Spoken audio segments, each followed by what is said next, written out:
గం గణపతయే నమః. దుం దుర్గాయై నమః. ద్రాం దత్తాత్రేయాయ నమః. శరబిందు సమాకారే పరబ్రహ్మస్వరూపిణి వాసరాపీఠనిలయే సరస్వతీ నమోస్తుతే. ఓం గం గణపతయే నమః. దుం దుర్గాయై నమః. ద్రాం దత్తాత్రేయాయ నమః. మారుతి అనుగ్రహం ప్రారంభ.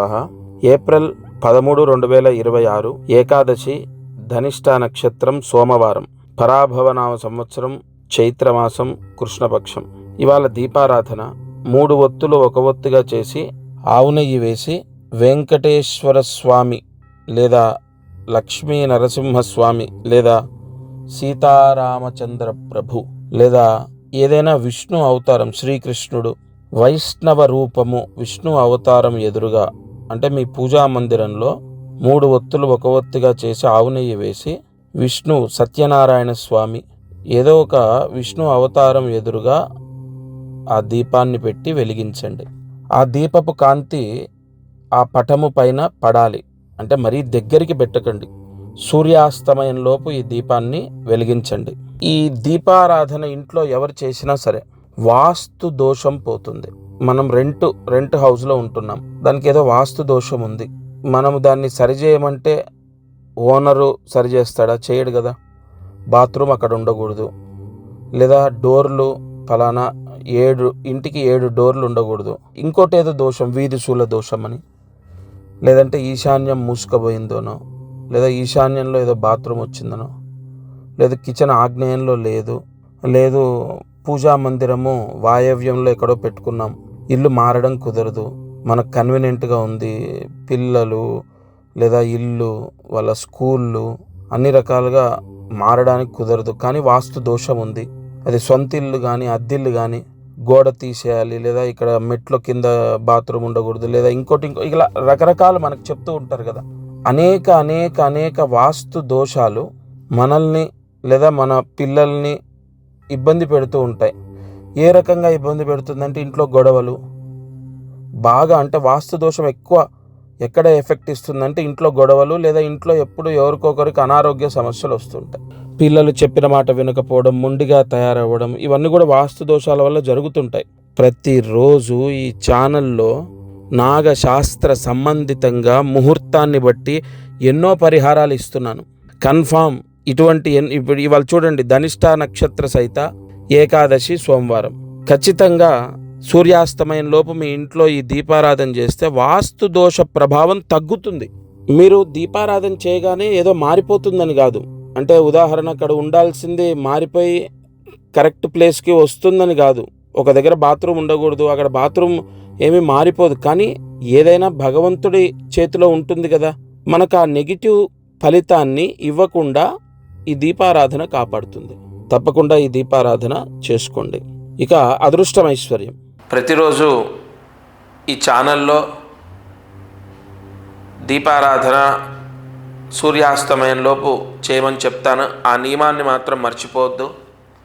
సూర్యాస్తమయం తర్వాత దీపారాధన పని చెయ్యదు.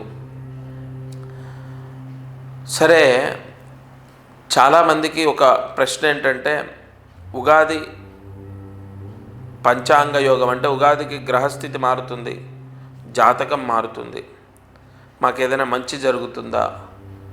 తప్పకుండా జరుగుతుంది. ప్రస్తుతం గురువు కర్కాటక రాశిలో ఉచ్చస్థితిలోకి రాబోతున్నాడు.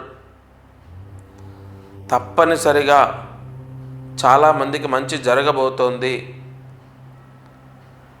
ఎంతో కాలంగా, అంటే పోయిన సంవత్సరం లేదా 2 ఏళ్ల క్రితం 3 ఏళ్ల క్రితం నా దగ్గరికి వచ్చి కలిసిన వాళ్ళకు కూడా నేను ఒకటే చెప్తున్నాను, మీరు తప్పకుండా మళ్ళీ ఒకసారి కలవండి. ఒకవేళ రాలేకపోతే ఫోన్లో మాట్లాడండి. ఎందుకంటే 12 సంవత్సరాల తర్వాత గురువు ఉచ్చస్థితిలోకి వస్తున్నాడు. మీ జాతకంలో గురువు ఏ స్థానంలో ఉన్నాడో దాన్ని బట్టి మీకు విపరీతంగా కలిసి వస్తుంది. మీ కష్టాలు సమస్యలన్నీ పోతాయి. చాలామంది వచ్చి కలుస్తున్నారు, కొంతమంది రాలేక ఫోన్లో కూడా. ఎందుకంటే ఇప్పుడు ఎండలు లేదా దూర ప్రాంత ప్రయాణాలు ఇదివరకులాగా లేదు పరిస్థితి, ఓపికలు లేవు. ఎంతో దూరం నుంచి రావాలంటే కష్టం.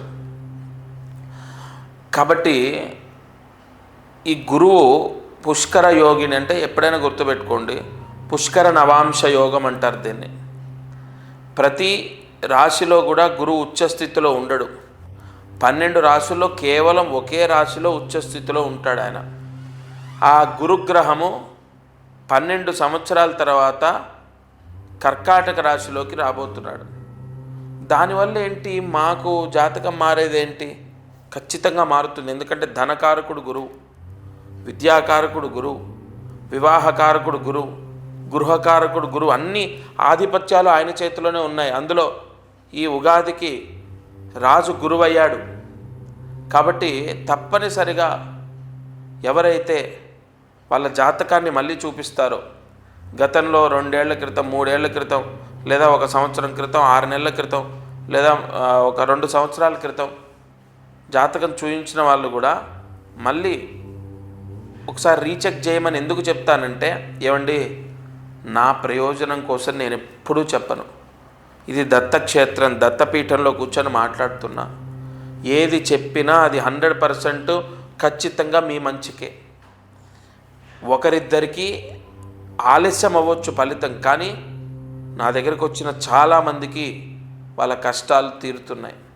ఎలా చెప్తున్నాను, ఏ బలంతో చెప్తున్నాను? వాళ్ళ జాతకంలో గురువు శని లగ్నం ఏంటి, గురువు శనుల యొక్క బలం ఎలా ఉంది అన్నది చూసుకొనే. శని చెడు చేస్తాడు, గురువు మంచి చేస్తాడు. ఇప్పుడు గురువుకి విపరీతమైన ఆధిపత్యాలు వచ్చాయి, గురువుకి విపరీతమైన బలాలు వచ్చాయి. మీకు అర్థమయ్యేటట్టు చెప్పాలంటే, చాలా మంచివాడు,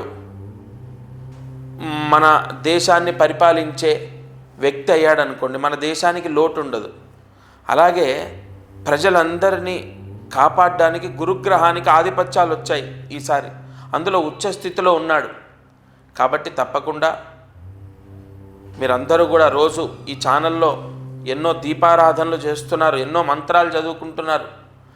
అయినప్పటికీ కూడా నేను దీపారాధన చేసి మంత్రాలు చదువుకుంటే మీ కష్టాలు తీరిపోయాయి అంటే మీరేం నా దగ్గర రావక్కర్లే, జాతకం చూపించక్కర్లే.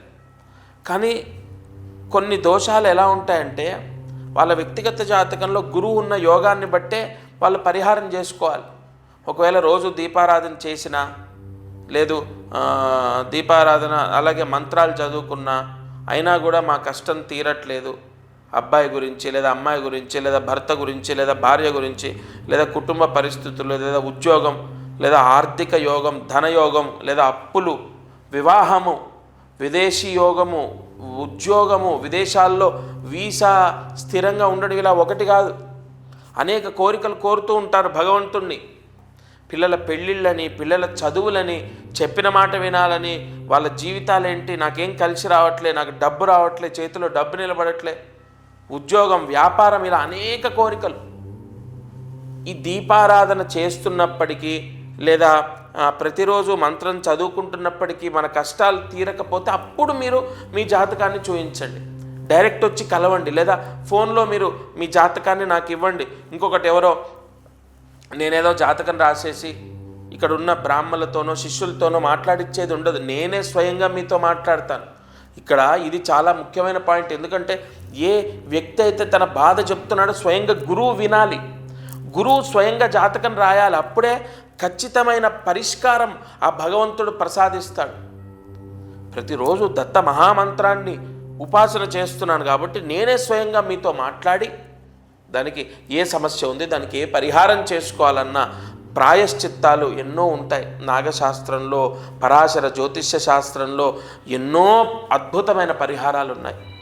గురువుని ఆధారంగా తీసుకొని ఆ పరిహారాలు మీకు చెప్తాను, మీరు ఆచరించండి, తప్పకుండా శుభం జరుగుతుంది.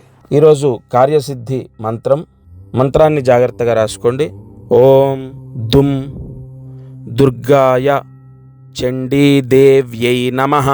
ఓం దుం దుర్గాయ చండీదేవ్యై నమః. ఓం దుం దుర్గాయ చండీదేవ్యై నమః. ఈ మంత్రాన్ని 4 సార్లు రాసి 108 మార్లు జపించాలి. ఉదయం, మధ్యాహ్నం లేదా రాత్రి పడుకునే లోపు ఈ మంత్ర జపం ఎవరు చేస్తే వాళ్లకు అన్యోన్య దాంపత్యం కలుగుతుంది. భార్యాభర్తల గొడవలు పోతాయి, అన్యోన్య దాంపత్యం అనేది లభిస్తుంది. తప్పకుండా ఈరోజు ఈ మంత్రాన్ని చదువుకోండి.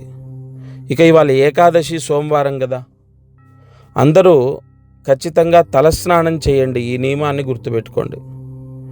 ఉపవాసం ఉండడం ఉండకపోవడం అది మీ ఓపికను బట్టి చేయండి. ఖచ్చితంగా ఇవాళ తలస్నానం చేయండి. ఇక మీరు ప్రతిరోజు ఈ కార్యక్రమాన్ని చూస్తున్నారు, ఫాలో అవుతున్నారు, చాలా సంతోషం.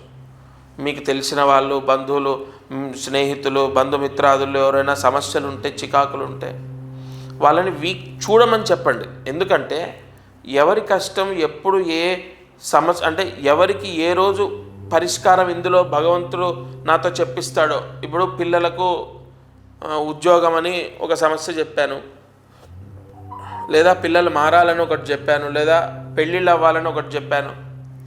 ఒక్కొక్కరిది ఒక్కొక్క సమస్య, ఒక కుటుంబంలో ఒక సమస్య, ఒక కుటుంబంలో ఒక సమస్య. కాబట్టి మీరు ప్రతిరోజు ఈ ఛానల్లో ఈ కార్యక్రమాన్ని మీరు వీక్షించడమే కాదు, ఎవరన్నా, నేను అందరికీ ప్రమోట్ చేయమని నేనేం చెప్పనండి. నా వాళ్ళు నన్ను ఎప్పుడూ నమ్ముతారు, దత్తాత్రేయుడు వాళ్ళని ఎప్పుడూ కాపాడుతాడు. మీరు బాగా నమ్మిన వాళ్ళు, మీ స్నేహితులు లేదా మీ బంధుమిత్రాదులు ఉంటారు కదా, వాళ్ళ మంచి కూడా మీరు కోరుతారు కదా. కాబట్టి వాళ్ళని చూడమనండి. కొన్ని విన్నా చూసినా పుణ్యమే. వాళ్ళు చూస్తే ఏమో వాళ్ళ సమస్య ఏదో ఒకరోజు నా నోట వాళ్ళ సమస్యకు పరిష్కారం భగవంతుడు దత్తాత్రేయుడు చెప్పించవచ్చు కదా.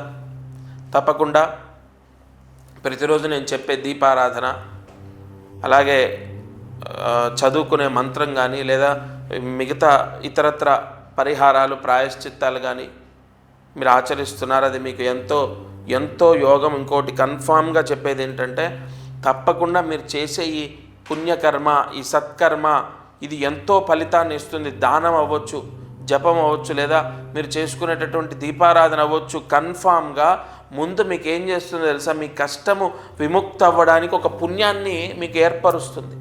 ఆ ఇంట్లో ఒక పాజిటివ్ ఫలితం వస్తుంది. అది అద్దిల్లు కానీ సొంతిల్లు కానీ పూర్తిగా కర్మదోషాన్ని జయించి, కర్మపీడ తొలగిపోయి ఒక పాజిటివ్ ఫలితం అనేది స్టార్ట్ అవుతుంది.